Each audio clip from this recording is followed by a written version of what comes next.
കഴിഞ്ഞ രണ്ടാഴ്ച നമ്മൾ പല രീതിയിലുള്ള പ്രയാസങ്ങളിലൂടെ കടന്നുപോയി. गया 2-3 हफ्ते में बहुत ही तकलीफ और अलग अलग प्रयास से हम लोग गए. നമ്മുടെ കർത്താവ് ഉദ്ധാരണങ്ങളുടെ കർത്താവാണ്. लेकिन हमारा प्रभु जो है उद्धार और बचाने वाला प्रभु है. നീതിമാന്റെ അനർത്ഥങ്ങൾ അനവധിയാണ്, എന്നാൽ അതിൽ നിന്ന് എല്ലാത്തിൽ നിന്നും കർത്താവ് നമ്മെ വിടുവിക്കുന്നു. तो ये तो सही है कि अधर्मियों के ऊपर जो है अनर्थ तो है, लेकिन उसके ऊपर प्रभु है जो हम सबको संभालता है, बचाता है. നമുക്ക് വീണ്ടും കർത്താവിന്റെ വചനത്തിന് മുൻപാകെ ആയിരിക്കാൻ കർത്താവ് എന്ന അവസരത്തിനായി സ്തോത്രം. प्रभु ने फिर से एक और बार प्रभु के वचन में बने रहने के लिए, मनन करने के लिए एक अच्छा अवसर दिया, उसके लिए धन्यवाद. ലൂക്കോസ് സുവിശേഷം 20 അധ്യായം 38 വാക്യത്തിൽ നമ്മൾ ഇങ്ങനെ വായിക്കുന്നു. लूका का सुसमाचार उसका 20 का 38 में हम ऐसा पढ़ते हैं. लूक 20:38. परमेश्वर तो मुर्दों का नहीं परंतु जीवितों का परमेश्वर है, क्योंकि उसके निकट सब जीवित है. ഓക്കെ, നമ്മുടെ ദൈവത്തെ കുറിച്ച് പറയുന്ന വിശേഷ പദം നമ്മുടെ ദൈവം ജീവനുള്ള ദൈവം. हमारा परमेश्वर का जो सबसे मुख्य गुण जो यहाँ पर बताया गया है कि हमारा परमेश्वर जो है वो जीवित परमेश्वर है. ദൈവത്തിൽ മരണമില്ല. परमेश्वर में या ईश्वरत में मृत्यु नहीं है. നമ്മുടെ ദൈവം ജീവനുള്ള ദൈവമാണെന്ന് കർത്താവ് സാക്ഷിച്ചപ്പോൾ हमारा परमेश्वर जो है जीवित परमेश्वर है, यानी कि उनमें मृत्यु नहीं, जीवित है करके ऐसा गवाही जब उन्होंने दिया, നമുക്കും ആ നിലയിൽ നമ്മുടെയും ദൈവമാണെന്ന് പറയണമെങ്കിൽ നമുക്കും ജീവനുണ്ടായി നമ്മൾ ജീവിക്കുന്നവരായിരിക്കും. तो यही परमेश्वर अगर हमारा भी परमेश्वर है करके ऐसा गवाही अगर हमारे अंदर भी होना है, या फिर हमें भी कहना है कि देखो वो जीवित परमेश्वर वो मेरा परमेश्वर है, अगर ऐसा गवाही अगर हमारे अंदर रहना है तो हमारे अंदर भी जीवन रहना जरूरी है, या फिर हम भी जीवितों के दल में गिना जाना चाहिए, होना चाहिए. നമ്മൾ അതിക്രമങ്ങളാലും പാപങ്ങളാലും മരിച്ചവരായിരുന്നു. हम लोग कौन थे? पाप और अधर्म के वजह से हम लोग मरे हुए थे. നമ്മുടെ ശരീരമല്ല മരിച്ചത്, हमारा शरीर नहीं था मरा हुआ, നമ്മുടെ ദേഹി പ്രാണൻ. मतलब हमारा प्राण, ആ പ്രാണൻ हमारा ये जो प्राण जो है ഭൗമികമായ കാര്യങ്ങൾ ജീവനെന്ന് കണ്ട് ജീവിച്ചവരായ അതാണ് നമ്മൾ അതിക്രമങ്ങളാലും പാപികളാലും മരിച്ചവരായിരുന്നു. स्वाभाविक रीति से हम लोगों के अंदर ऐसा आदत है कि जो नाशवान चीज है, पाप की चीज है, अधर्म चीजों में जी कर आदत होने के वजह से आदत में हम लोग है, लेकिन वास्तव में हमारा अवस्था क्या है? हम लोग मृत्यु में जी रहे हैं. കുടിയനായ പുത്രൻ തിരിച്ചു വന്നപ്പോൾ जब वो उड़ाव पुत्र लौट कर आया, പിതാവ് എന്താ പറയുന്നത്? पिता ने क्या कहा? എന്റെ മകൻ മരിച്ചവനായി. मेरा बेटा मरा हुआ था. എവിടെയാണ് മരിച്ചത്? कहाँ मरा था? അവന്റെ ശരീരത്തിൽ മരിച്ചിട്ടില്ല, शरीर में नहीं था मृत्यु, അവന്റെ പ്രാണൻ, उसका प्राण जो उसका व्यक्तित्व है, ആ പ്രാണൻ പിതാവിൽ നിന്നും അകന്ന് ജീവിച്ചു. मतलब वो अभी वो बेटा क्या किया? पिता से पूरा समय पिता से दूर बिताया. दूर बिताने की वजह से क्या हुआ? वो क्योंकि नजदीक नहीं रहने की वजह से वो एक मृत्यु का दशा में जी रहा था. അപ്പം ദൈവം ആരുടെ ദൈവമാണ്?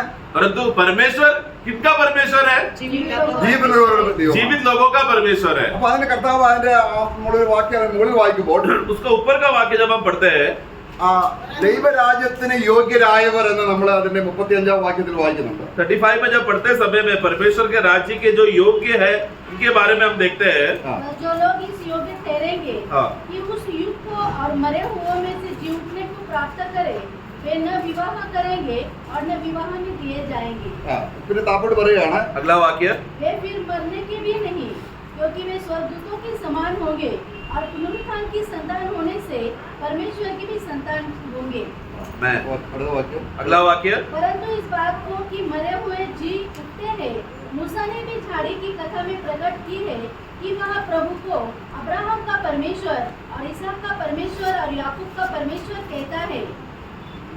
ഓക്കെ, കർത്താവ് ഇത് പറയുമ്പോൾ जब प्रभु ये शब्द कह रहा था, അബ്രഹാം ഇസാക്കും യാക്കോവും മരിച്ചവരാണോ അതോ ജീവനുള്ളവരാണോ?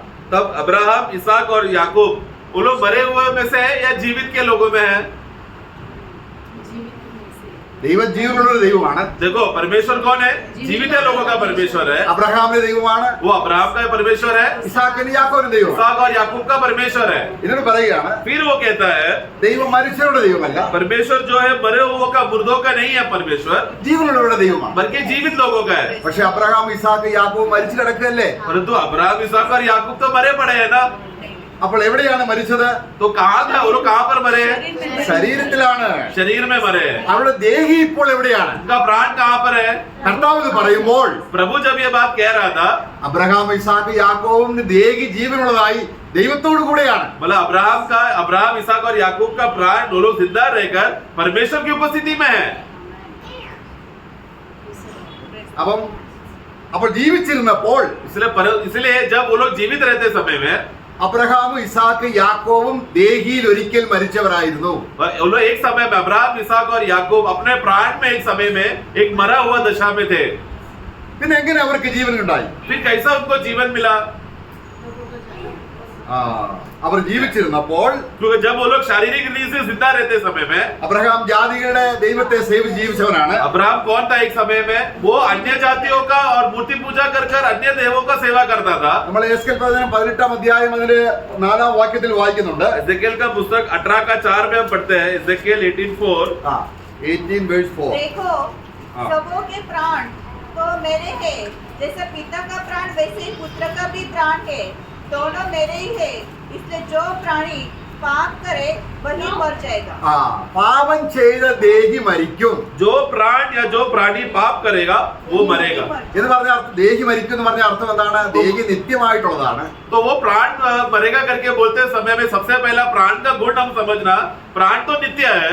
എന്നാൽ ഈ പ്രാണന് ദൈവം ജീവനല്ലാതിരിക്കുന്ന അവസ്ഥയാണ് പ്രാണൻ മരിച്ചു എന്ന് പറയുന്നത്. लेकिन प्राण में मृत्यु है या मर जाएगा करके मतलब क्या है? इस प्राण में ईश्वर नहीं है, परमेश्वर उसमें नहीं होने की वजह से या परमेश्वर से दूर है, इस दशा को कहते हैं प्राण में तू मरा हुआ है. അപ്പോൾ അബ്രഹാം ഇസാക്ക് യാക്കോബും അവരുടെ പ്രാണനും ഒരിക്കൽ മരിച്ചതായിരുന്നു. इसी रीति से अपना अब्राहम इसहाक और याकूब के जीवन में देखते समय में वो लोग प्राण में एक समय में मरे हुए थे. നമ്മൾ ഈ ഭൂമി ജനിക്കുമ്പോൾ തന്നെ ദൈവത്തിൽ നിന്ന് അകന്ന ദേഹിയിലാണ് ജീവിക്കുന്നത്. हम लोग जिस दिन से हमारे जन्म हुआ, जन्म का दिन से ही हमारा अवस्था क्या है? हमारे पास एक ऐसा प्राण है जिसमें परमेश्वर रहित है, परमेश्वर नहीं है उसमें. ജഡത്താൽ ജനിച്ചത് ജഡമാകുന്നു. जो शरीर से जन्मा है वो शारीरिक है. പിന്നെ എങ്ങനെയാണ് ദൈവം അബ്രഹാമിനും ഇസാക്കിന്റെയും യാക്കോബിന്റെയും ജീവനുള്ള ദൈവമായത്? फिर कैसा हुआ? ये वाक्य कैसा पूरा हो गया कि परमेश्वर अब्राहम और इसहाक और याकूब या जीवितों का परमेश्वर है करके? എങ്ങനെയാണ്? कैसा हुआ? അവർക്ക് എങ്ങനെ ദേഹിക്ക് ജീവൻ കിട്ടി? उनके प्राणों में कैसा जीवन आया? എങ്ങനെ? ഒരു യാഗപീഠം പണിത് उन लोगों ने, ये लोग तीनों ने क्या किया? एक वेदी बांधा. യാഗപീഠം വഴി ദൈവവുമായി ബന്ധപ്പെട്ടപ്പോൾ और ये वेदी के साथ जब वो लोग ने परमेश्वर के साथ एक रिश्ता जोड़ा, അവരുടെ ദേഹിക്ക് ദൈവം ജീവനായി തീർന്നു. उनके प्राणों के लिए परमेश्वर जीवन बन गया. നമുക്ക് അബ്രഹാമിനെ കുറിച്ച് വായിക്കുമ്പോൾ अब्राहम के बारे में हम पढ़ते हैं. ഉൽപ്പത്തി പുസ്തകം 12 अध्याയം 8 वाक्യം. उत्पत्ति का पुस्तक 12 का 8 में हम पढ़ते हैं. जेनेसिस 12:8. वहाँ से आग बढ़ वह उस पहाड़ पर आया जो बेतेल के पूर्व की ओर है और अपना तंबू उस स्थान में खड़ा किया जिसके पश्चिम की ओर तो बेतेल നമുക്ക് അവിടെ ഒരു യാഗപീഠം പണിതു. उसने एक वेदी बनाया, तंबू बनाया ദൈവത്തെ ആരാധിച്ചു. और उस वेदी बनाकर उसने परमेश्वर का आराधना किया. ദൈവത്തെ ആരാധിക്കുക എന്ന് പറഞ്ഞാൽ ദൈവത്തിന്റെ ജീവനുമായി ബന്ധപ്പെടുക, കൂട്ടായ്മ വരിക. परमेश्वर के साथ आराधना किया मतलब क्या? परमेश्वर का जीवन उसको मिलने की वजह से परमेश्वर के साथ एक संगति हो गया. നമ്മള് 1 കൊരിന്ത്യർ 12 अध्याയത്തിൽ പറയുന്നുണ്ട്, पहला कोरिन्थी 12 में हम पढ़ते हैं, നമ്മൾ ജാതികളായിരുന്നപ്പോൾ हम लोग जब अन्य जाति थे, നമ്മൾ വിഗ്രഹങ്ങളെ ആരാധിച്ചിരുന്നു. हम लोग मूर्तियों को हम लोग दंडवत करते थे, आराधना करते थे. വിഗ്രഹങ്ങൾക്ക് ജീവനില്ല.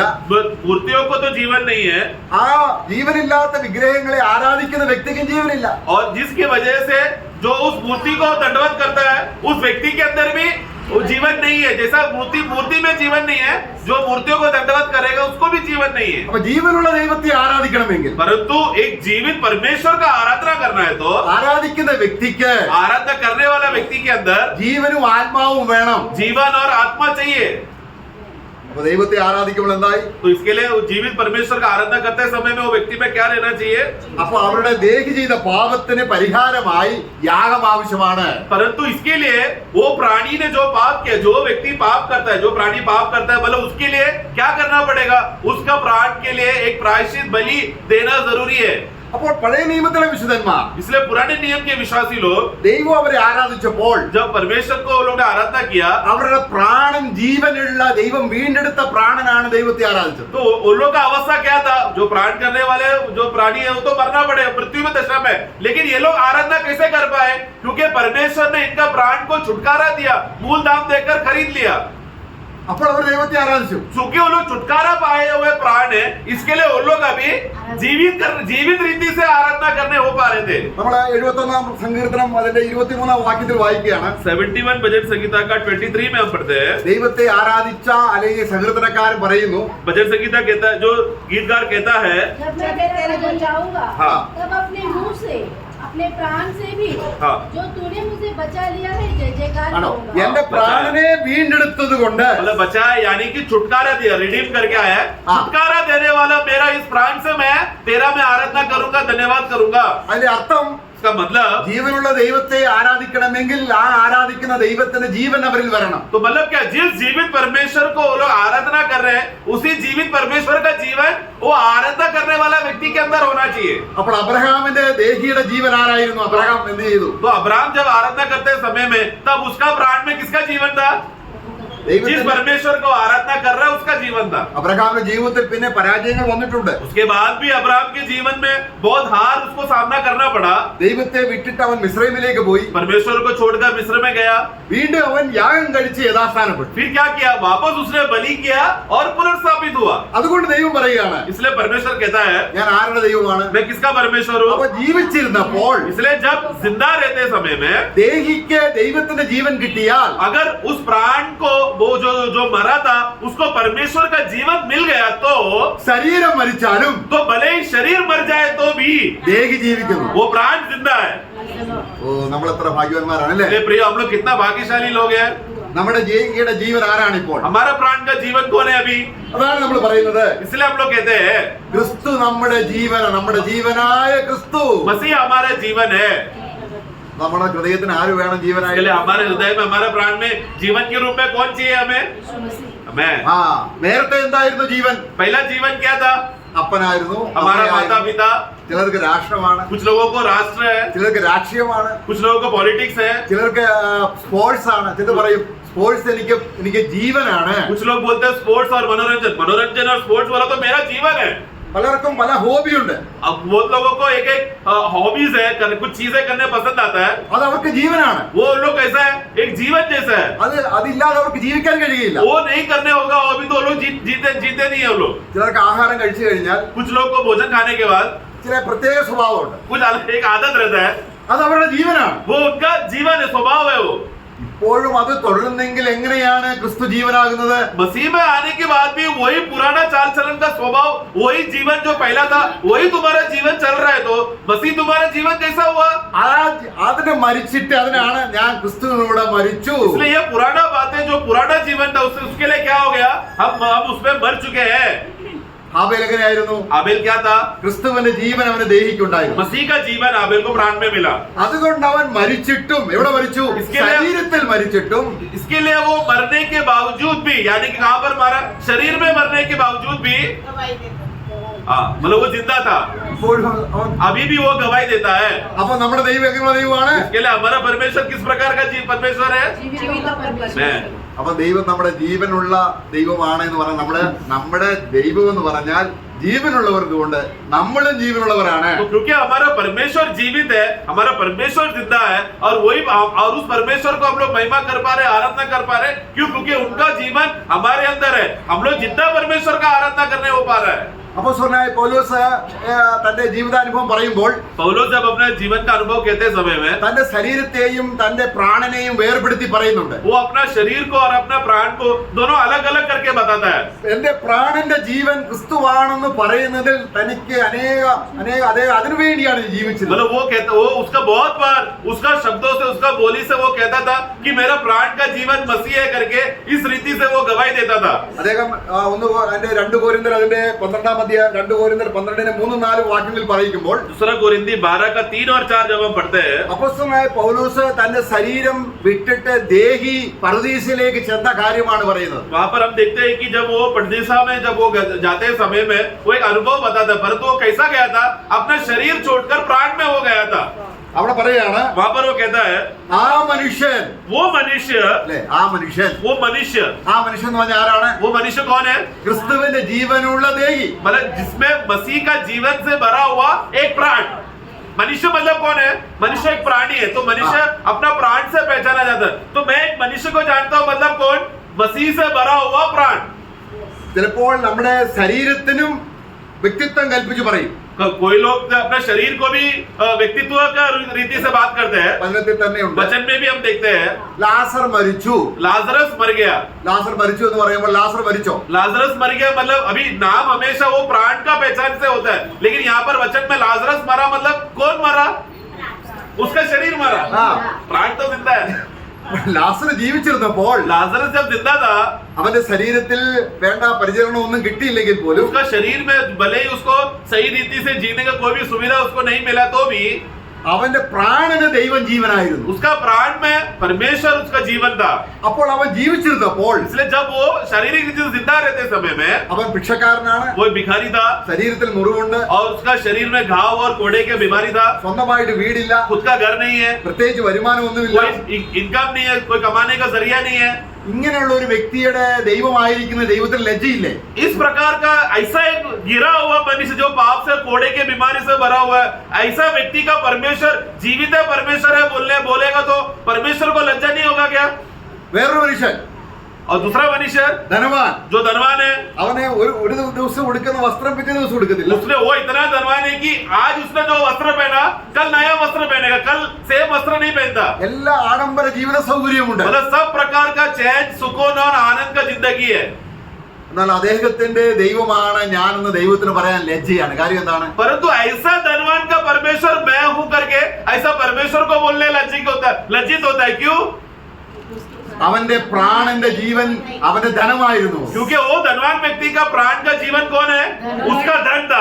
നമ്മളെ പോൾ ബദർ പറഞ്ഞപ്പോൾ അത് പറയുകയുണ്ടായി. पॉल बदर ने ये बात याद दिलाया था, എന്തെങ്കിലും ഭൗമിക വസ്തുക്കൾ ഹൃദയത്തോട് ചേർത്ത് പിടിച്ച് അതിൽ സന്തോഷിക്കുക, ആനന്ദിക്കുക, ഇതെന്റെ ജീവനാന്ന് പറയുന്നവരുടെ ദൈവമല്ല ദൈവം. देखो हमारा परमेश्वर वो नहीं है जो अपने प्राण में ये लोग मुझे दुनिया चाहिए, संसार चाहिए, धन चाहिए, ये सब बातों को वो चाहता है, वो सब बातों को लोग समय देता है।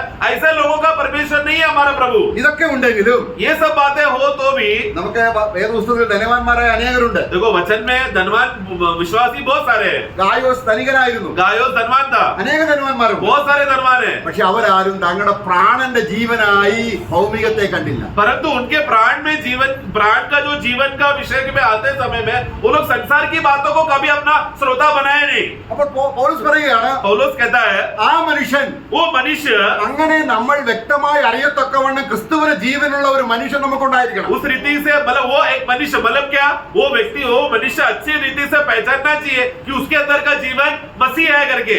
ആ സഹോദരിമാരോടുള്ള ബന്ധത്തിൽ 1 പത്രോസ് 3 പറയുകയാണ്, നമ്മുടെ പുറമേയുള്ള പൊന്നണിയുക, മുടി ചീകുക, ഇങ്ങനെ ഭൗമികമായ ശരീരത്തിന്റെ അലങ്കാരമല്ല, ഹൃദയമെന്ന അക്ഷയഭൂഷണമായ ഹൃദയത്തിന്റെ ഗൂഢമനുഷ്യൻ.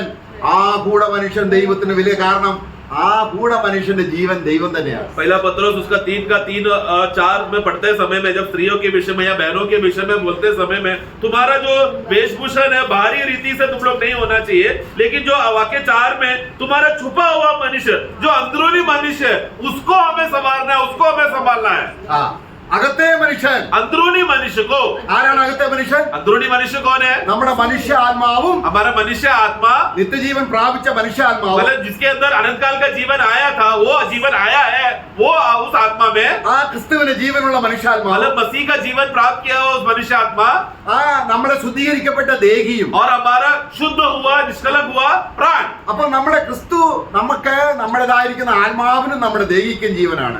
इस रीति से मसीह हमारा आत्मा के लिए और हमारा प्राण के लिए दोनों के लिए जीवन है। ഇതിന് പൗലോസ് പറയുകയാണ്, पौलुस कहता है അങ്ങനെയുള്ള മനുഷ്യനെ ഞാൻ അറിയുന്നു. इस प्रकार का एक मनुष्य को मैं जानता हूँ। Praise the lord. आमेन। ക്രിസ്തുവിന്റെ ജീവനുള്ള അപ്പോസ്തലന്റെ ദേഹിയെ കുറിച്ചാണ് അദ്ദേഹം പറയുന്നത്. मतलब मसीह का जीवन से भरा हुआ पौलुस का प्राण में जो मसीह का जीवन भरकर उमड़ रहा है ऐसा व्यक्ति पौलुस जानता है, मतलब वैसा जीवन से वो भरा हुआ था। നമ്മുടെ ദൈവമെന്ന് വിളിക്കാൻ മാത്രമല്ല, मतलब वो केवल हमारा परमेश्वर है सिर्फ इतना बोलने के लिए नहीं, നമ്മുടെ പിതാവെന്ന് വിളിക്കാനും ദൈവം ലജ്ജിക്കുന്നില്ല. बल्कि हम उनके वो हमारा पिता है करके ये पुकार भी सुनने के लिए परमेश्वर लज्जाता नहीं।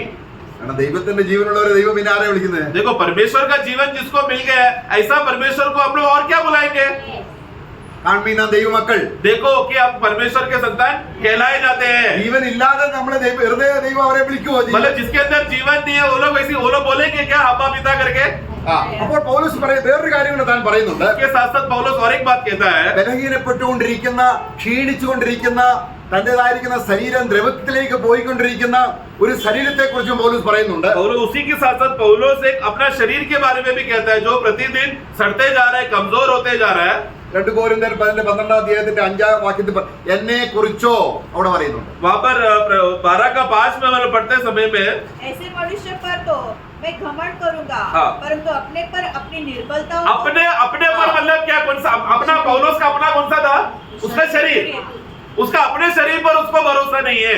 ആ ശരീരം उस शरीर को, ക്രിസ്തുവിന്റെ ശരീരം കിട്ടാൻ കാത്തുകൊണ്ട് ജീവിക്കുകയാണ്. ये निर्बल शरीर, ये कमजोर शरीर में रहते समय में पौलुस का आशा क्या है? मुझे एक तेजस्मय शरीर, एक रूपांतरित शरीर मुझे मिलेगा. उस आशा में पौलुस जी रहा है. ഇപ്പോൾ अभी എന്റെ പ്രാണനും मेरा प्राण, എന്റെ ആത്മാവിനും ജീവൻ ആരാണ്? मेरा आत्मा में जीवन कौन है? मसीह यीशु मसीह है. मैं ആ മനുഷ്യനെ കുറിച്ച് ഞാൻ പ്രശംസിക്കുന്നു. उस मनुष्य, उस व्यक्ति के बारे में मैं अच्छा प्रशंसा करता हूँ, घमंड करता हूँ. ആ മനുഷ്യൻ ക്ഷീണിക്കത്തില്ല. वो मनुष्य कमजोर नहीं होगा. ആ മനുഷ്യൻ ക്രിസ്തു സാദൃശ്യമുള്ളവനാണ്. वो मनुष्य मसीह के रूप में अनुरूप होने वाला व्यक्ति है. ആ മനുഷ്യന്റെ കർത്താവാണ് യേശു ക്രിസ്തു. वो मनुष्य का प्रभु है यीशु. ആ മനുഷ്യന്റെ പിതാവാണ് സ്വർഗീയ പിതാവ്. और उस व्यक्ति का पिता है स्वर्गीय पिता.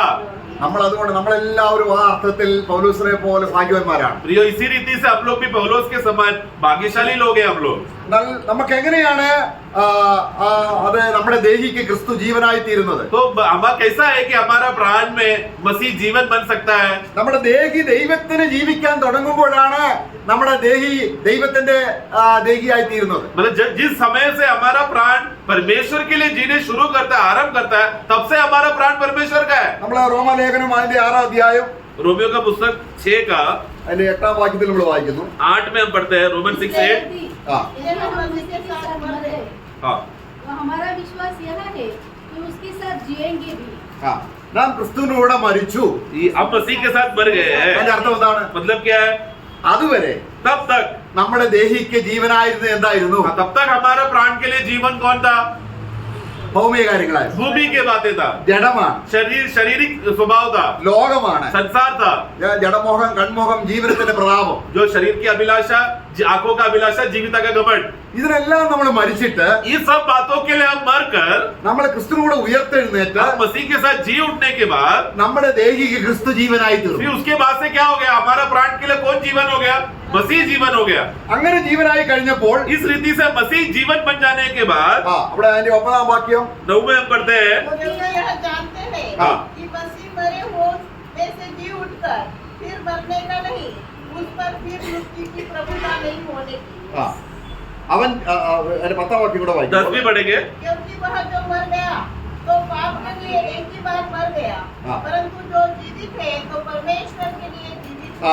അവൻ ജീവിക്കുന്നത് परंतु अब जो जी रहा है ദൈവത്തിന് ജീവിക്കുന്നു. परमेश्वर की ओर या परमेश्वर के लिए जी रहा है. അപ്പൊ നമ്മുടെ ദേഹി हमारा प्राण നമുക്കായിട്ട് ജീവിക്കുമ്പോൾ जब अपने लिए जीने लगेगा तो നമ്മുടെ ദേഹി മരിച്ചു. तब हमारा प्राण क्या है? कौन सा दशा में है? एक मृत्यु का मरा हुआ दशा में है. അവിടെയാണ് നമുക്ക് മാനസാന്തരം വേണ്ടത്. इस अवस्थे में हमको मन फिरावट चाहिए. നാം നമുക്ക് വേണ്ടി ജീവിക്കുമ്പോൾ जब हम अपने लिए जीने लगते हैं ലോക മനുഷ്യനെ പോലെയാണ്. तो हम लोग संसार के मनुष्य के समान है. നമ്മള് പാപിയാണ്. हम लोग पापी लोगों के समान है. ലോക മനുഷ്യനെ പോലെ ആവുന്നു. संसार के समान आप मनुष्य के जैसा हो गए हम लोग. എന്നാൽ നമ്മൾ അതിന് മരിച്ചിട്ട് എനിക്ക് വേണ്ടിയല്ല, परंतु उस बात के लिए मरकर, मतलब क्या? मैं मेरे लिए जी रहा हूं, उस स्वभाव के लिए मरकर എന്റെ ദേഹിക്ക് मेरा प्राण, ദേഹിക്ക് എപ്പോഴും സ്നേഹം വേണം. मेरा प्राण को हमेशा प्रेम चाहिए. അതിന് ഈ ജീവൻ എന്ന് പറഞ്ഞാൽ എന്താണ്? मतलब जीवन चाहिए. तो जीवन मतलब क्या? എന്താണ് ജീവൻ എന്ന് പറഞ്ഞാൽ? जीवन मतलब हम क्या समझते हैं? സ്നേഹമാണ്. वो प्रेम है. ജീവൻ എന്ന് പറഞ്ഞാൽ എന്താണ്? जीवन मतलब क्या है? സമാധാനം വേണം. शांति है. ജീവൻ എന്ന് പറഞ്ഞാൽ എന്താണ്? जीवन मतलब क्या? സന്തോഷം വേണം. आनंद है. നേരത്തെ നമുക്ക് ഇത് എന്തായിരുന്നു? पहला हमारा ये सब बातें क्या था? ലോകമായിരുന്നു. संसार में था, संसार की बातों में था. ഇപ്പോൾ അതിനെല്ലാം മരിച്ചിട്ട് परंतु संसार की सब बातों में जो खुशी, आनंद और शांति मिलता था, उस सब बातों के लिए मरकर എന്റെ ദേഹിക്ക് ജീവനായി അല്ലെങ്കിൽ സ്നേഹമായി ക്രിസ്തു തീരുകയാണ്. परंतु मैं अभी अभी क्या हो गया? विश्वासी नया जन्म के द्वारा मसीह मेरा प्राण के लिए वो जीवन, यानी कि अर्थात वो प्रेम, शांति और आनंद, वो सब मसीह बन गया. സ്നേഹിതന്മാർക്ക് വേണ്ടി മരിക്കുന്നതിനേക്കാൾ വലിയ സ്നേഹം. അപ്പൊ യേശു മരിച്ചത് എന്തുകൊണ്ടാണ്? अपने मित्रों के लिए जान देना इससे बड़ा प्रेम नहीं है. मतलब क्या, मतलब प्रभु किसके लिए मारा? फिर നമ്മുടെ ഹൃദയത്തിന് വേണ്ടിയാണ്. अपना प्रेम, अपना हृदय को कब्जा करने के लिए, प्रभु के वश में लाने के लिए प्रभु हमारे लिए मरा. നമ്മുടെ ദേഹിക്ക് വേണ്ടിയാണ്. हमारा प्राण के लिए मरा वो. നമ്മുടെ ദേഹിയുടെ രക്ഷ हमारा प्राण का जो उद्धार है യേശു തന്റെ ജീവനായിരിക്കണം. तो यीशु का ही जीवन रहना चाहिए. എന്ന് പറഞ്ഞാൽ मतलब क्या? നമ്മുടെ ദേഹിയുടെ സ്നേഹം യേശുവായിരിക്കണം. मतलब मेरा प्राण में अगर प्रेम रहना चाहिए तो किसका प्रेम रहना चाहिए? यीशु मसीह का प्रेम. പഴയ സ്നേഹമല്ല, पुराना प्रेम नहीं, പഴയ ഹൃദയമല്ല, पुराना हृदय नहीं, പുതിയ ഹൃദയം. नया हृदय. ഒരുവൻ ക്രിസ്തുവിലായ जो कोई मसीह में है അവന്റെ ഹൃദയം പുതിയതായി. उसका हृदय भी नया हो गया. അവന്റെ സ്നേഹത്തിന്റെ അവന്റെ ഹൃദയത്തിന്റെ തുടിപ്പെല്ലാം ക്രിസ്തുവാണ്. उसके बाद जीवन में जीने का जो भी उत्तेजना है, जो प्रेम है, जो भी आनंद, जो विवश, वो सब मसीह है. കർത്താവ് തന്നെ ഭൂമി ജീവിച്ചപ്പോൾ प्रभु जब इस दुनिया में जीते समय में യേശുവിന് ഒരു ഹൃദയം ഉണ്ടായിരുന്നു, यीशु के पास खुद का एक हृदय था, ഒരു ദേഹി, उसके पास खुद का एक प्राण था, അല്ലേ? है ना? ആ ദേഹിയുടെ ജീവൻ ആരായിരുന്നു? उस प्राण में जीवन कौन था? പിതാവ്. Amen, amen. ജീവനുള്ള പിതാവ് എന്നെ അയച്ചിട്ട്. जीवित है पर पिता परमेश्वर ने मुझे भेजा है और मैं उसके द्वारा जीता हूँ. ഇതുപോലെ उसी रीति से യേശു മരിച്ചിട്ട് यीशु मरकर നമ്മുടെ ദേഹിക്ക് ജീവനായിരുന്നതിന് എല്ലാം അവൻ ന്യായം വിധിച്ചു. मेरे प्राण के लिए जो भी पहला जीवन था, जो बातों में खुशी था, उस सबके ऊपर परमेश्वर यीशु मसीह ने अपना मृत्यु में न्याय किया. നേരത്തെ ദേഹിക്ക് ജീവൻ മരണ ജീവനായിരുന്നു. पहला मेरा प्राण के लिए जो भी बातें पसंद था सब मृत्यु से भरा हुआ बातें था. ഇപ്പോൾ ദേഹിയുടെ ജീവൻ. अभी मेरा प्राण का जीवन क्या हो गया? मैं, കർത്താവ് പറയാണ്, प्रभु कहता है എന്റെ സമാധാനം ഞാൻ നിനക്ക് തരും. मेरा शांति मैं तुमको दे जाता हूँ. യേശുവിന്റെ ഹൃദയത്തിലുണ്ടായിരുന്ന സമാധാനമാണ്. मतलब कौन सा शांति है? जो यीशु के पास था, जो यीशु का दिल में था, वही शांति उन्होंने हमको दिया. നമുക്ക് സമാധാനം ഉണ്ടാകാൻ വേണ്ടിയാണ് ക്രിസ്തു മരിച്ചത്. हमको शांति मिलने के लिए तो प्रभु क्रूस में मरा ना प्रियो. നമ്മുടെ സമാധാനത്തിനായുള്ള ശിക്ഷ അവന് മേലായി. हमें जो शांति मिलने का जो दंड था वो किसके ऊपर आया? वो प्रभु के ऊपर आया.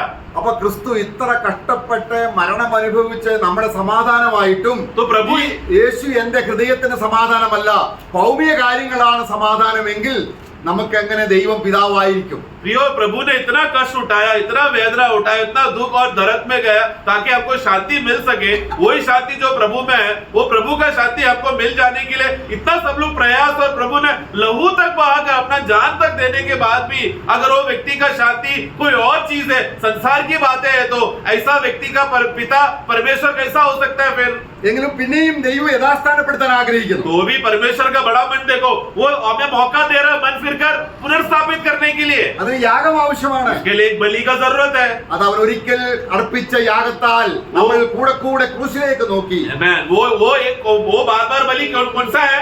वो एक बलि जो प्रभु ने एक ही बार काम में कर दिया. एक बलि में जब हम क्रूस की ओर ध्यान देते हैं, बार बार हम देखना है, बार बार बलि नहीं करना है, एक ही बलि को हमें बार बार देखना है. നമ്മൾ മേശയിൽ കൂടി വരുമ്പോൾ എന്താണ്? हम लोग मेज को देखते समय में क्या करते हैं? നമുക്ക് വേണ്ടി ക്രൂശിക്കപ്പെട്ടവനായ ക്രിസ്തുവിനെ हम लोग क्या स्मरण करते हैं? मेरे लिए वध हुआ, मेरे लिए बलि हुआ, उस प्रभु यीशु मसीह को हम लोग स्मरण करते हैं. കർത്താവ് തന്റെ ജീവനെ തന്നത് നമ്മൾ ഓർക്കുമ്പോൾ, प्रभु ने अपना जीवन दिया करके जब ये बात हम याद करते हैं, അത് നമ്മൾ അംഗീകരിക്കുമ്പോൾ उसको जब हम मानते हैं, स्वीकारते हैं, നമ്മുടെ ദേഹിക്ക് ക്രിസ്തു ജീവനാവും. हमारा प्राण के लिए जीवन मसीह बन जाता है. നമ്മുടെ ആത്മാവിന് ജീവൻ കിട്ടാൽ ഒരിക്കൽ വിശ്വസിച്ചാൽ മതി. हमारा आत्मा में जीवन मिलने के लिए प्रियो बार बार नहीं, एक ही बार विश्वास काफी था. नया जन्म में क्या हो गया? हमारा आत्मा में पूरा मसीह का जीवन से भर गया है, वो एक ही बार में हो गया. എന്നാൽ നമ്മുടെ ദേഹി परंतु हमारा प्राण, കാണുന്നതെല്ലാം മോഹിക്കുന്നത് കൊണ്ട് हमारा प्राण का स्वभाव क्या है प्रियो? जो भी चीज हम दुनिया में देखते हैं तुरंत उसको हम मोह करते रहते हैं और बार बार करते रहता है. നമ്മുടെ കണ്ണ് ശരിയല്ല എങ്കിൽ, अगर हमारा आंख सही नहीं है तो, അല്ല മനസ്സ് ശരിയല്ല എങ്കിൽ, या फिर अपना मन सही नहीं है तो, അതുകൊണ്ടാണ് പൗലോസ് പറയുന്നത്, पौलुस इसलिए कहता है നിങ്ങളുടെ മനസ്സ് ക്രിസ്തുവിനുള്ള ഏകാഗ്രത വിട്ട് तुम्हारा मन का सीधाईपन था, उसको अगर तुम लोग हट गए तो ലോകത്തിലുള്ള വസ്തുക്കളെ संसार की बातों को लेकर, ഹൃദയത്തിന്റെ ജീവനായി സ്വീകരിക്കുമ്പോൾ उस संसार की बातों को अपना हृदय में लेकर, प्राण में लेकर, वो तुम्हारा प्राण का जीवन बन जाएगा. तो ക്രിസ്തുവിനെ നമ്മുടെ ജീവനിൽ നിന്ന് അകന്നുപോയി. मसीह जो हमारे जीवन है, उस श्रोता से, उस बहाव से हम लोग हट गए. അപ്പോൾ വീണ്ടും എന്ത് ചെയ്യണം? तो पुनर्स्थापित होने तो क्या करना पड़ेगा? നാം മാനസാന്തരപ്പെട്ട് आपको मन फिर कर, നമ്മുടെ പാപം ഏറ്റു പറഞ്ഞ് पापों का अंगीकार करके, ക്രിസ്തുവിനെ ഹൃദയത്തിന്റെ ജീവനായി സ്വീകരിക്കണം. मसीह तू ही मेरा जीवन है बोलकर अपना हृदय में, अपना प्राण में उसको वापस स्वीकारना है.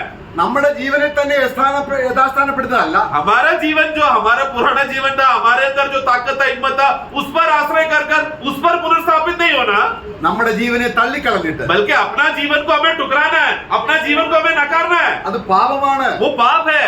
ആ പാപത്തിന് ദൈവത്തിന്റെ സന്നിധിയിൽ നിൽക്കാൻ കഴിയുകയില്ല. वो पाप में प्रकृति का जीवन से लेकर हम लोग परमेश्वर के सामने खड़े नहीं रह सकते प्रियो। നമ്മൾ എപ്പോഴെങ്കിലും ആ ക്രിസ്തുവിനെ തള്ളിക്കളഞ്ഞ പാപം വന്നിട്ടുണ്ടെങ്കിൽ, एक बार भी अपना जिंदगी में पर यीशु मसीह को अपना दिल से ठुकराने का पाप अगर आपने किया है तो, അല്ലെങ്കിൽ ഏതെങ്കിലും പാപം വന്നിട്ടുണ്ടെങ്കിൽ, या फिर कोई भी प्रकार का पाप क्यों ना आए हो, വളരെ അനുതാപത്തോടെ തകർന്ന് നുറുങ്ങിയുമുള്ള ഒരു ഹൃദയത്തോടെ ദൈവത്തിന്റെ അടുക്കിലേക്ക് വരണം. हमें एकदम पश्चाताप कर कर हृदय टूटकर प्रभु की उपस्थिति में हमें आकर हमें गिड़गिड़ाना है, नम्र होना है। നമ്മളെ യെരമ്യാ പ്രവചനം 2-13 വാക്യത്തിൽ വായിക്കുന്നുണ്ട്.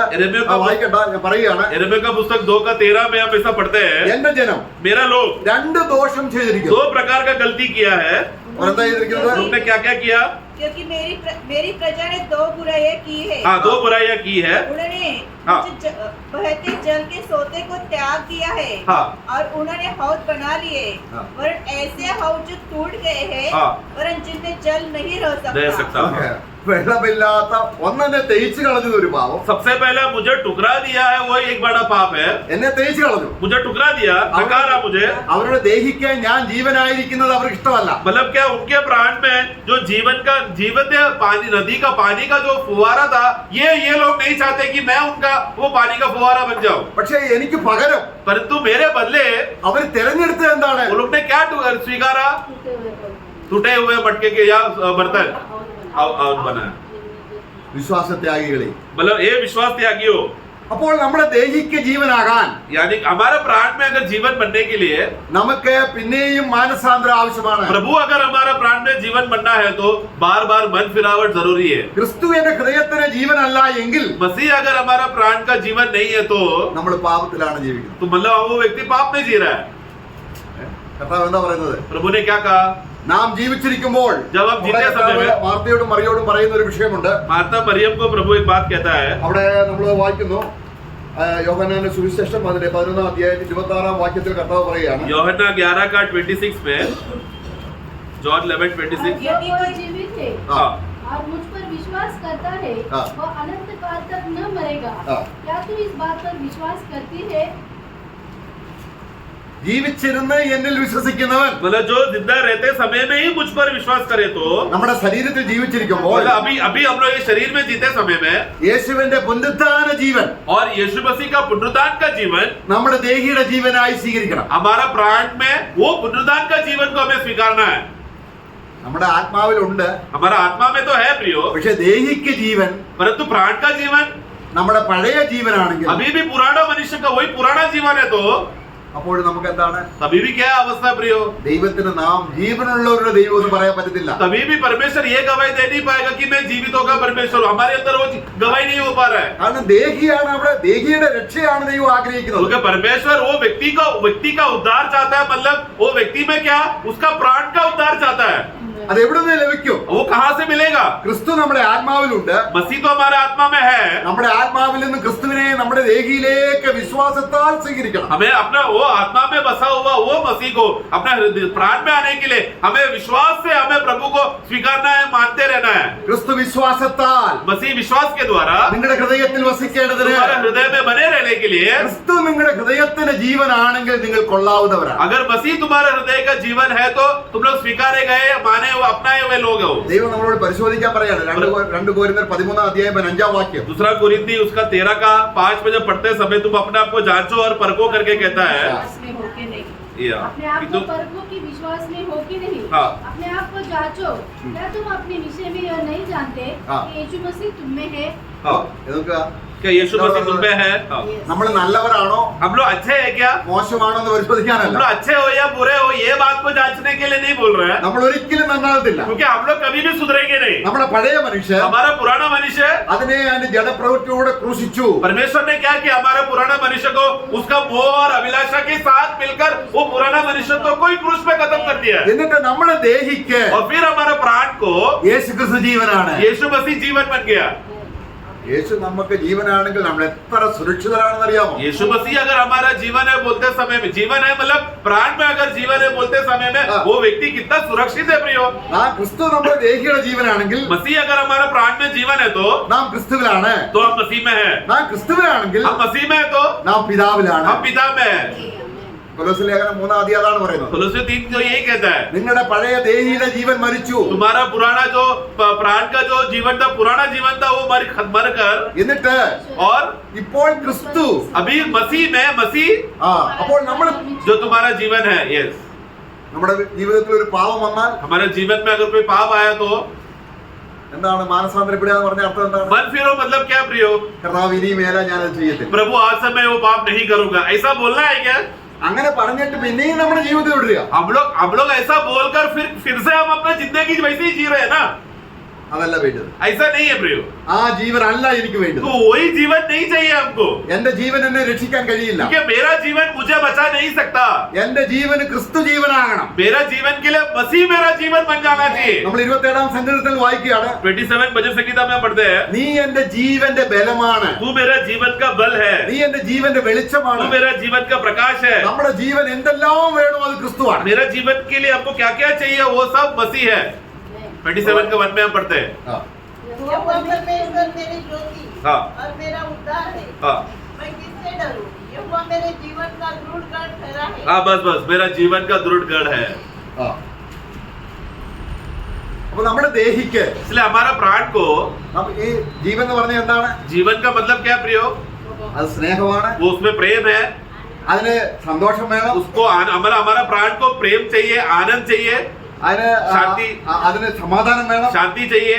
അത് ക്രിസ്തു അല്ലാതെ मतलब ये सब बातों को अगर प्राप्त करने मसीह में अगर नहीं है, या मसीह हमारा प्रेम, शांति और आनंद वो बात नहीं है, तो അതെന്താണ്? നിത്യമാണ്. तो प्रियो मसीह में हमें वो बातों को खोजकर हमें उसमें तृप्त होना है, क्योंकि प्रभु की बातें अनंत काल की बातें हैं। അവിടെ നമ്മൾ 61 യെശയ്യാവിന്റെ പുസ്തകം 61 അധ്യായത്തിൽ വായിക്കുന്നുണ്ട്, Isaiah 61 में हम पढ़ते हैं, ദരിദ്രന്മാരോട് സുവിശേഷം അറിയിക്കാൻ ഞാൻ വന്നു, दरिद्र लोगों को सुसमाचार बोलने के लिए मैं आया, ഞാൻ അവരെ തടവുകാരൊക്കെ വിടുതൽ കൊടുക്കുവാൻ അവൻ വന്നു, और बंदी गृह में फंसे हुए लोगों को छुटकारा देने, മുറിവുള്ളവരുടെ മുറിവ് കെട്ടാൻ അവൻ വന്നു, जिसको घाव लगे हैं उसको ठीक करने के लिए, चंगाई देने के लिए, സിയോനിലെ ദുഃഖിതർക്ക് ആശ്വാസം और കൊടുക്കാൻ അവൻ. सियोन के लोगों को जो दुखी में है उनको आश्वासन करने के लिए 3 में आप पढ़ते हैं। എന്നിട്ട് പറയാണ്, फिर कहता है, അവരുടെ തലമേൽ നിത്യാനന്ദം ഉണ്ടായിരിക്കും. और उनके सर में सर्वदा का आनंद बने रह सके।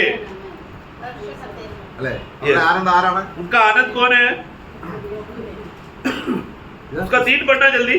और सियोन के विलाप करने वालों के सिर पर की हाँ। राख दूर करके सुंदर पगड़ी बांध दूं कि उनका विलाप दूर करके हर्ष का तेल लगाओ। हाँ, हर्ष का तेल, खुशी हाँ। और आनंद, विलाप और दुख हटकर खुशी और आनंद और हर्ष का तेल से वो लोग बन जाए। നമുക്ക് പരിശുദ്ധ ദൈവരാജ്യം ഭക്ഷണവും പാനീയവുമല്ല, देखो परमेश्वर का राज्य खाने पीने में नहीं है, നീതിയും സമാധാനവും वो आनंद है जो मैं आत्मा- धार्मिकता, हाँ। प्रेम और शांति और उस आनंद में है जो पवित्र आत्मा में है। അപ്പൊ ആത്മാവ് എങ്ങനെയാണ് നമുക്ക് ആനന്ദമാകുന്നത്? पवित्र आत्मा क्यों हमारा आनंद बनता है? ക്രിസ്തു ജീവനല്ല എങ്കിൽ ആത്മാവിന് നമുക്ക് कि സന്തോഷമാണ്. अगर वो व्यक्ति का प्राण में अगर मसीह उसका जीवन नहीं है तो आत्मा का आनंद उसको नहीं है।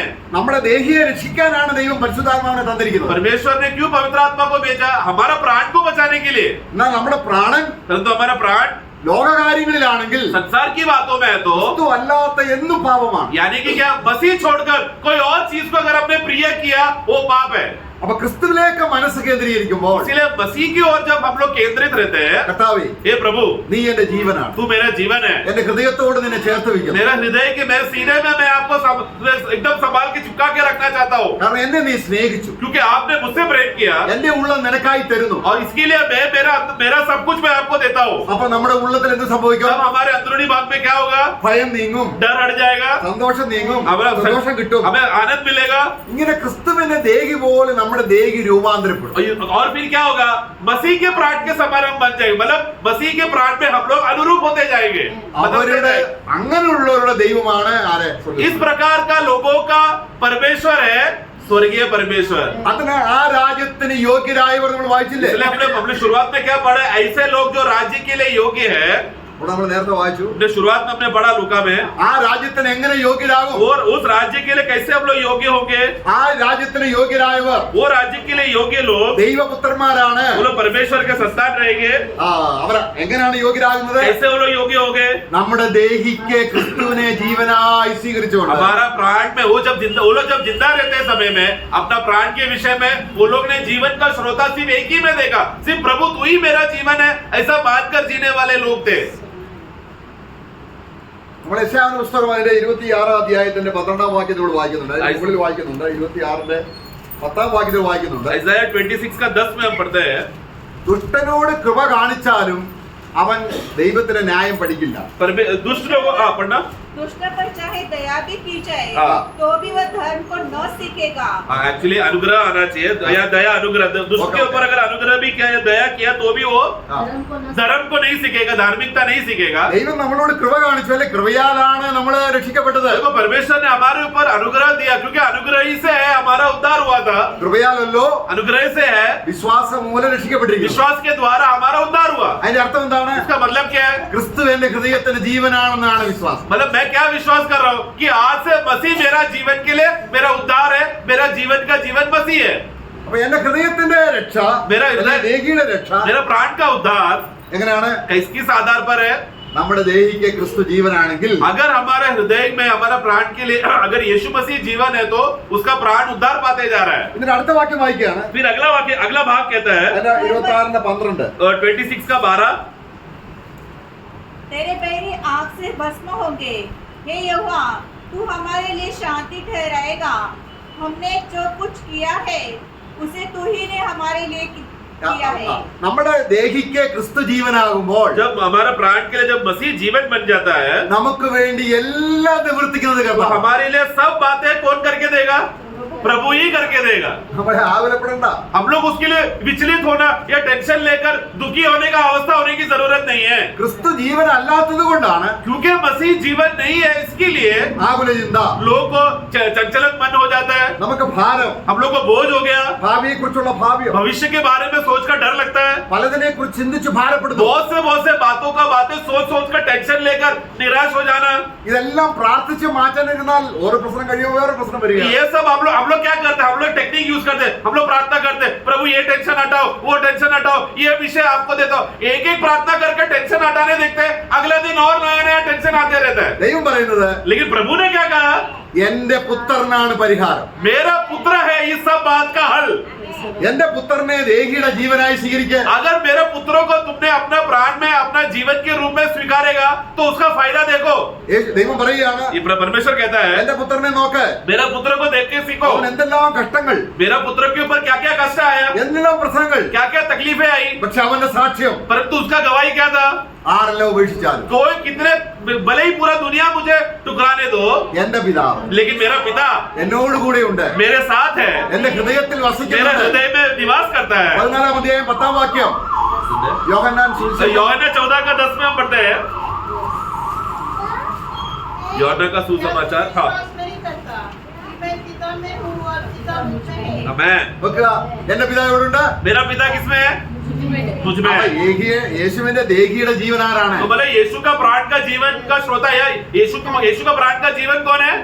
पिता, मैं. എല്ലാ പ്രശ്നങ്ങളും तो सब प्रकार का तकलीफ പുത്രന് വേണ്ടി पुत्र के खिलाफ, പിതാവാണ് ചെയ്തത്. तब उसको हल के लिए किसके ऊपर आश्रय हुआ? पिता पर आश्रय किया. അവൻ പറയാൻ, ഞാൻ ഏകനല്ല, यीशु ने कहा मैं अकेला नहीं हूँ, എന്നോട് കൂടെ ആരുണ്ട്? मेरे साथ कौन है?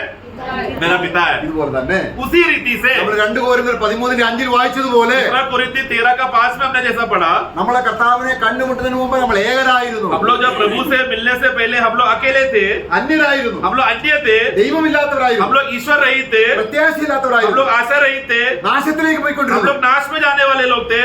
എന്നാൽ ഇന്ന് परंतु आज അവൻ നമ്മുടെ സമാധാനം. वही हमारा शांति है, ഇപ്പൊ നമുക്കൊരു പിതാവ്, वही हमारा मेल मिलाप है, वही हमारा शांति है, जिसके वजह से आज हमारे पास एक पिता है. അപ്പോൾ കർത്താവ് പറഞ്ഞു, तो यीशु ने कहा, प्रभु ने कहा, ഞാൻ എന്റെ ജീവനുള്ള പിതാവ് അയച്ചിട്ട് എന്റെ ദേഹിക്ക് പിതാവ് ജീവനായിരിക്കുന്നത് പോലെ जिस रीति से जीवित परमेश्वर ने, यूहन्ना 17 में पढ़ते हैं, जिस तरह जीवित परमेश्वर ने मुझे भेजा और मेरे प्राण का जीवन अभी पिता परमेश्वर है, അതുപോലെ उसी रीति से നമ്മുടെ ദേഹിക്ക് हमारा प्राण के लिए യേശുക്രിസ്തു ജീവനായിരിക്കുന്നതിനെയാണ് ഞാൻ ജീവിക്കുന്നത് കൊണ്ട് നിങ്ങൾ ജീവിക്കും. यीशु मसीह अगर हमारा प्राण का जीवन बन जाएगा तो वो वाक्य कहता है कि जिस तरह प्रभु जीता है उसमें के द्वारा हम जी रहे हैं. നമ്മുടെ പഴയ ജീവൻ കൊണ്ട് ജീവിച്ചാൽ हमारा पुराना स्वभाव से या पुराना जीवन से अगर हम जीने की कोशिश करें तो നമ്മുടെ ദിവ്യ സ്വഭാവം നമ്മുടെ ദൈവത്തിന് അപമാനം വരുത്തുക മാത്രമേ ഉള്ളൂ. तो फिर हम लोग को जो दिव्य स्वभाव देकर जो प्रभु को प्रसन्न करके जीना चाहिए था, लेकिन हम लोग अपना स्वयं सामर्थ्य और शक्ति के जीने की वजह से हम लोग बस प्रभु को निंदा कर रहे हैं. അപ്പോൾ നമ്മുടെ ഹൃദയത്തിന്റെ സന്തോഷം ആരായിരിക്കണം? इसके लिए हमारे हृदय का खुशी और आनंद कौन रहना चाहिए? കർത്താവ് യേശു. प्रभु यीशु मसीह. നമ്മുടെ സമാധാനം हमारा शांति കർത്താവ് യേശു. प्रभु यीशु मसीह. നമ്മുടെ आर्द्रത अब എന്ന് പറഞ്ഞാൽ കമ്പാഷൻ. हमें हमारा दयापन और कोमलपन का स्वभाव. ഞാൻ ക്രിസ്തുവിന്റെ ആർദ്രതയോട് നിങ്ങളെ കാണാൻ ആഗ്രഹിക്കുന്നു. मैं जैसा पौलुस कहता है कि मैं उस दयालु मन से, मसीह का दयालु मन से मैं तुमको मिलना चाहता हूँ. അങ്ങനെ ക്രിസ്തുവിനുള്ളതെല്ലാം इसलिए मतलब मसीह का जो भी कुछ है നമ്മുടെ ഹൃദയത്തോട് ചേർത്ത് വെച്ചാൽ हमारे हृदय में, हमें सीने से अगर हमने संभाल के रखा तो ദൈവം പറയും, प्रभु कहेगा ഞാൻ അബ്രഹാമിനെയും ഇസാക്കിനെയും യാക്കോബിനെയും മാത്രം ദൈവമല്ല, मैं सिर्फ अब्राहम, इसहाक और याकूब का ही परमेश्वर नहीं, നമ്മുടെയും കൂടെ പിതാവാണ്. हमारा भी परमेश्वर और पिता है. നമ്മുടെ പിതാവ്, നമ്മുടെ ദൈവം മാത്രമല്ല, वो हमारा परमेश्वर है उतना ही नहीं, നമ്മുടെ ദൈവവും वो പിതാവുമാണ്. हमारा परमेश्वर और पिता है. ഇതിനേക്കാൾ വലിയൊരു ഭാഗ്യം എന്താണ് നമുക്ക് വേണ്ടത്? इससे बड़ा और भाग्य क्या चाहिए प्रियो? നമ്മള് സങ്കീർത്തനം 4-ാം അധ്യായം 7-ാം വാക്യത്തിൽ വായിക്കുന്നുണ്ട്, भजन संगीता 4 का 7 में हम पढ़ते हैं, ലോക മനുഷ്യരുടെ ഹൃദയത്തിന് ദേഹിക്ക് ജീവൻ ധാന്യവും വീഞ്ഞും വർദ്ധിക്കുന്നതാണ്. संसार के लोगों का जो खुशी और आनंद और जीवन क्या बात है, उनका खेती में हल जब वो उपज बढ़ते रहेगा तो वो उनका खुशी है, वही उनका जीवन है. നമ്മൾ പണ്ട് അങ്ങനെ ആയിരുന്നല്ലേ? हम लोग पहले वैसे थे ना, നമുക്ക് ശമ്പളം കിട്ടുമ്പോൾ, हम लोगों को पगार जब मिलता है तो, ബോണസ് കിട്ടുമ്പോൾ बोनस मिलता है तो, അങ്ങ് അധികം സന്തോഷിച്ചു പോകരുത്. इसलिए प्रियो ज्यादा खुशी मत बनाना. നമ്മൾ ചിന്തിക്കുന്നത് हम लोग क्या सोचते हैं, കുറച്ച് പൈസ ഉണ്ടാക്കി, थोड़ा पैसा कमा लिया, കുറച്ച് ബിസിനസ് ചെയ്ത് പൈസ ഉണ്ടാക്കി, थोड़ा अभी धंधा करके या थोड़ा पैसा कमाया, इंटरेस्ट मिला, ये सब कर दिया हमने, അത് വലിയ ദൈവിക അനുഗ്രഹമാണ്. वो बहुत बड़ा ईश्वरीय आशीष है. എന്നാൽ ക്രിസ്തുവിനെ അനുഭവിക്കാൻ परंतु प्रियो मसीह को अनुभव करने के लिए ഒരു നയ പൈസ വേണ്ട. एक रुपया पैसे का चाराना का भी जरूरत नहीं है. വിശ്വാസത്താൽ, विश्वास के साथ, കാരണം ജീവൻ അവനിലാണ്. क्योंकि जीवन उनके अंदर है. അനാഥരുടെയും വിധവമാരുടെയും ദൈവമാണ്. वो परमेश्वर कौन है? जो अनाथों का, विधवाओं का परमेश्वर है. നമുക്ക് ധനമുണ്ടായാലും मतलब धन हो അത് സന്തോഷത്തിന് കാരണമായി. वो आनंद का कारण नहीं बनना चाहिए, കാരണം നിത്യാനന്ദം, क्योंकि आनंद अनंतता का आनंद, ഇവിടുത്തെ സന്തോഷം തന്നെയാണ് സ്വർഗത്തിലും. प्रियो जो आनंद हम लोग इधर अनुभव करें वही आनंद हम स्वर्ग में अनुभव करने वाले हैं.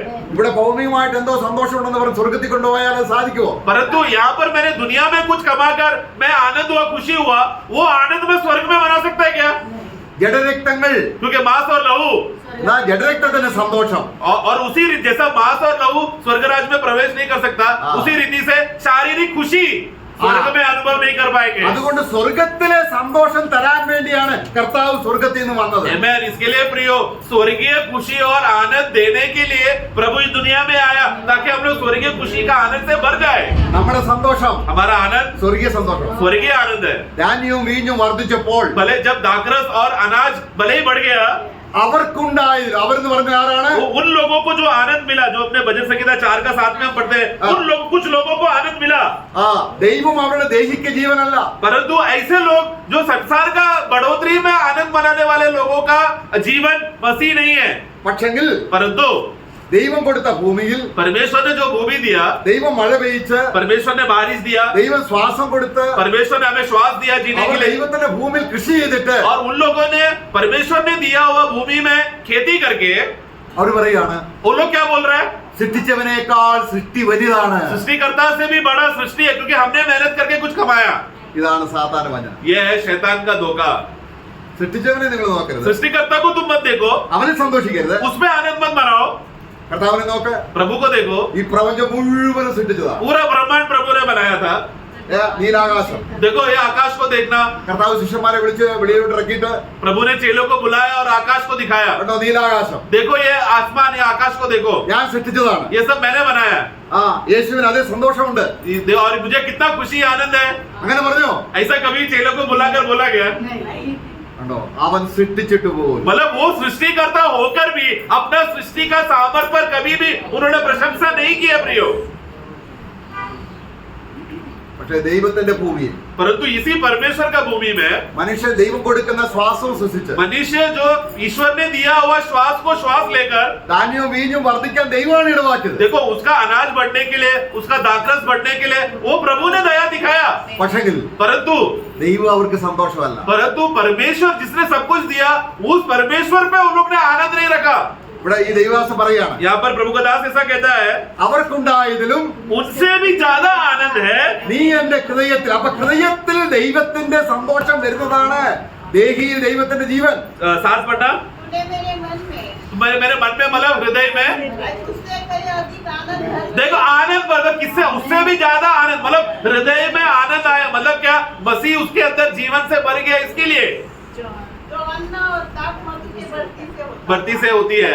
നമ്മള് ഹബക്കൂക്ക് പ്രവചനം 3-ാം അധ്യായം 17-ാം വാക്യത്തിൽ ഇതുപോലൊരു വാക്യമുണ്ട്. हबक्कुक 3:17 में हम पढ़ते हैं, चाहे अंजीर के वृक्षों में फूल न लगे, हाँ। न दाखलताओं में फल लगे, हाँ। जलपाई के वृक्ष से केवल धोखा पाया जाए, हाँ। और खेतों में अन्न न उपजे, हाँ। भेड़शालाओं में भेड़ बकरी न रहे, हाँ। न थानों में गाय बैल हो, हाँ। तो भी मैं यहोवा के कारण आनंदित और Praise the Lord. Amen. എത്ര നല്ല വാക്യമാണ്. कितना श्रेष्ठ वचन है ना प्रियो, എത്ര നല്ല വാക്യം അല്ലേ? कितना अच्छा वचन है ना।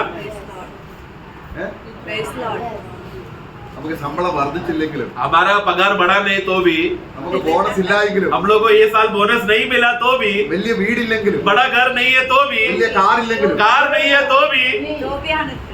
हमें ईश्वरीय आनंद है। मैं ദൈവം നമ്മുടെയും കൂടെ ദൈവം. तो प्रिय ऐसा आनंद क्यों है? क्योंकि वो जीवित है परमेश्वर, हमारा भी परमेश्वर है, इसके लिए वो आनंद है। സ്വർഗം മുഴുവനും നമ്മുടെയാണ്. पूरा प्रियो, पूरा स्वर्ग और ब्रह्मांड हमारा है।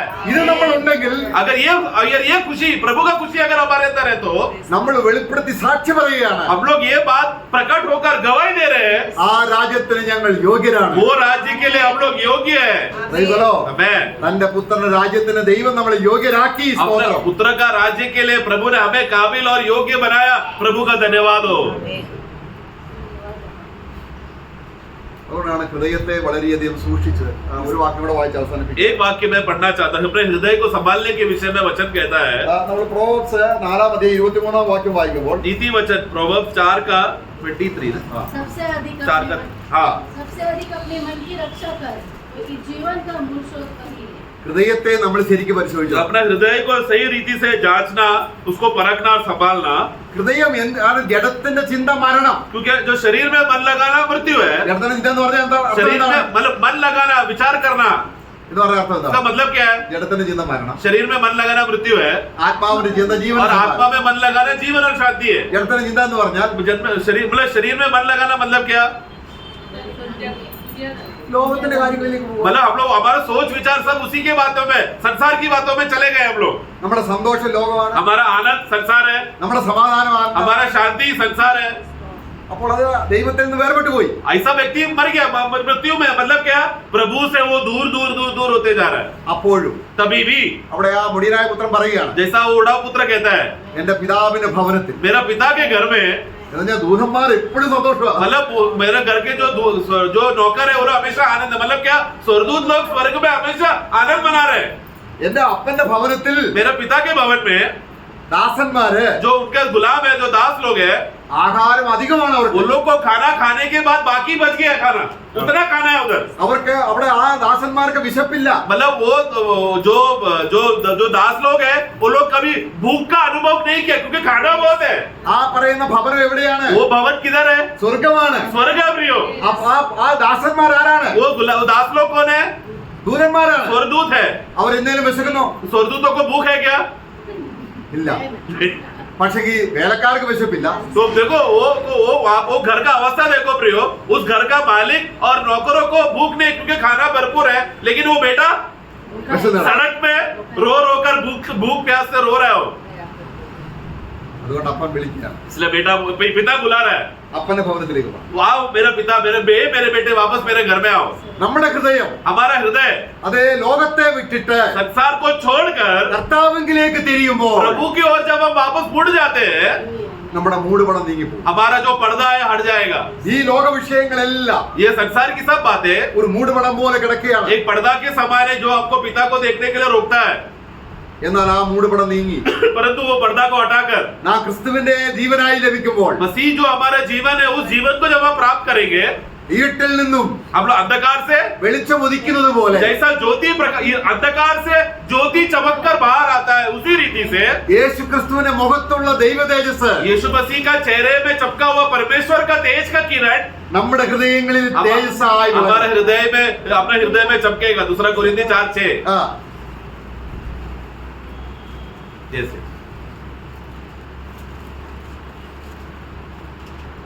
इसलिए कि परमेश्वर ही है जिसने कहा अंधकार में से ज्योति चमके, वही हमारे हृदय में चमका हाँ। कि परमेश्वर की महिमा की पहचान की ज्योति यीशु मसीह के चेहरे से प्रकाशमान हो। പ്രൈസ്തലോ. അപ്പൊ എവിടെയാ പ്രകാശിക്കേണ്ടത്? वो प्रकाश में हो करके बोलते समय कहाँ प्रकाश होना है? हमारे हृदय में। हमारे हृदय में। मैं ക്രിസ്തു ജീവൻ അല്ലെങ്കിൽ എങ്ങനെയാണ്? ക്രിസ്തുവിന്റെ ജീവന് തേജസ് ഉണ്ട്. इसलिए प्रियो मसीह का जीवन में आना जरूरी है, क्योंकि मसीह का जीवन में महिमा और तेजस भरा हुआ है। ആ തേജസ്സിന്മേൽ തേജസ് പ്രാപിച്ച് और हम लोग वो लोग हैं जो महिमा से महिमा प्राप्त करते हुए, നമുക്ക് 1 കൊരിന്ത്യർ 2-ാം അധ്യായത്തിൽ നമ്മൾ വായിക്കുന്നത് പോലെ पहला कोरिन्थी 2 में हम पढ़ते हैं 3 തരത്തിലുള്ള മനുഷ്യരാണ്. 3 प्रकार के लोगों को हम देखते हैं। ചിലര് പ്രകൃതിയിൽ പ്രാകൃത മനുഷ്യൻ, कुछ लोग स्वाभाविक मनुष्य है, അത് ദൈവവുമായി ഒരു ബന്ധവുമില്ല. मतलब उन लोग को परमेश्वर के साथ कोई भी रिश्ता नहीं, कोई भी वो लोग प्रभु के साथ रिश्ता नहीं रखता। അവൻ മരിക്കുമ്പോൾ നരകത്തിൽ പോകും. वो लोग मरने के बाद लोग नरक में जाएगा। दूसरा पहला कोरिन्थी 2:14 में हम पढ़ते हैं। രണ്ടാമതൊരു മനുഷ്യനുണ്ട്, फिर दूसरा प्रकार का एक मनुष्य को हम देखते हैं, ജഡിക മനുഷ്യൻ. एक शारीरिक मनुष्य। पहला कोरिन्थी 3:1 में हम पढ़ते हैं, അവന്റെ ആത്മാവിൽ ജീവൻ കിട്ടി, उसका आत्मा में जीवन तो आ गया है, പക്ഷെ ദേഹിയിൽ ഇപ്പോഴും ആരാണ് ജീവൻ? परंतु प्राण में अभी जीवन कौन है? अभी भी वो व्यक्ति स्वयं है। അവരിൽ തേജസ്സിനെ പ്രകാശിപ്പിക്കാൻ കഴിയത്തില്ല. तो उन लोगों को मसीह का तेजस का चमक को प्रकाश में करने नहीं हो पाएगा, क्योंकि अभी भी स्वयं में जी रहे हैं। നമുക്ക് കിട്ടാൻ പോകുന്ന തേജസ് हम लोग को जो मिलने वाला महिमा है, നാം ഇവിടെ വെച്ച് വിശ്വാസത്താൽ പ്രാപിച്ചെടുക്കണം. हम लोग को आज विश्वास के द्वारा उसको प्राप्त करना है, कमाना है। ആ തേജസ്സിന്മേൽ തേജസ് പ്രാപിച്ച് हमें महिमा से महिमा में बढ़ना है। അതാണ് നമ്മുടെ ദേഹിയുടെ രക്ഷ. वही है हमारा प्राण का उद्धार। അപ്പൊ വേറൊരു വ്യക്തിയുണ്ട്, और फिर तीसरा प्रकार के लोग, ആത്മീകൻ. जो आत्मिक लोग। ആത്മീകൻ സകലത്തെയും വിവേചിച്ചറിയും. आत्मिक सब बातें आत्मिक रीति से परखता है, जांचता है। അവരുടെ ആത്മാവിനെയും ദേഹിയെയും ശരീരത്തെയും വേർതിരിച്ച് वो आत्मिक व्यक्ति आत्मा का बात क्या है, प्राण का बात क्या है और शारीरिक बात क्या है, ये सब बातें वो विभाजन करने उसको मालूम है।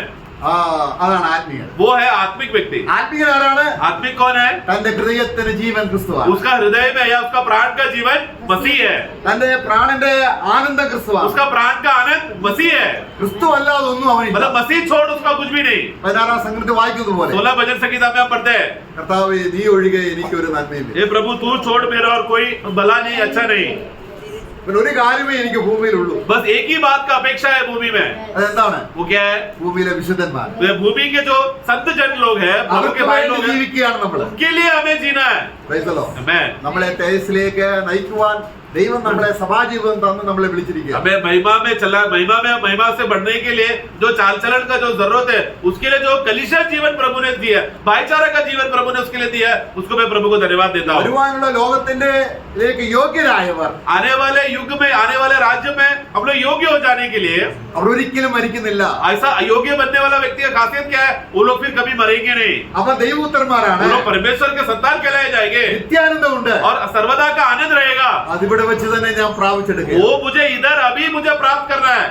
ആ യോഗ്യത പ്രാപിക്കുന്നത് എവിടെ വെച്ചാണ്? वो योग्यता कहाँ पर प्राप्त करते हैं हम लोग? ഇപ്പോൾ अभी ये इस मंडली का जीवन में प्राण का उद्धार के लिए। അതിനാണ് നമ്മുടെ സഭയാ ജീവിതം നമുക്ക് സഭയെ ദൈവം തന്നിരിക്കുന്നത്. इसके लिए प्रभु ने कलीसिया दिया, मंडली दिया है प्रियो। അതിനാണ് നമുക്ക് ദൈവദാസന്മാർ തന്നിരിക്കുന്നത്. इसलिए हम लोग प्रभु का दास और संगति दिया है प्रियो। അതിനാണ് നമുക്ക് വചന ബൈബിൾ സ്റ്റഡികളുള്ളത്. इसके लिए हमको वचन और बाइबल स्टडी दिया है। നമുക്കത് വേണ്ട വിധത്തിൽ പ്രയോജനപ്പെടുത്താൻ കർത്താവ് നമ്മെ സഹായിക്കും. इसके लिए हम लोग को वचन को, बाइबल स्टडी को, सब बातों को सही रीति से इस्तेमाल कर हमारा फायदे के लिए हम इस्तेमाल करें। प्रभु सबको सहायता करें। Praise the Lord. आमेन।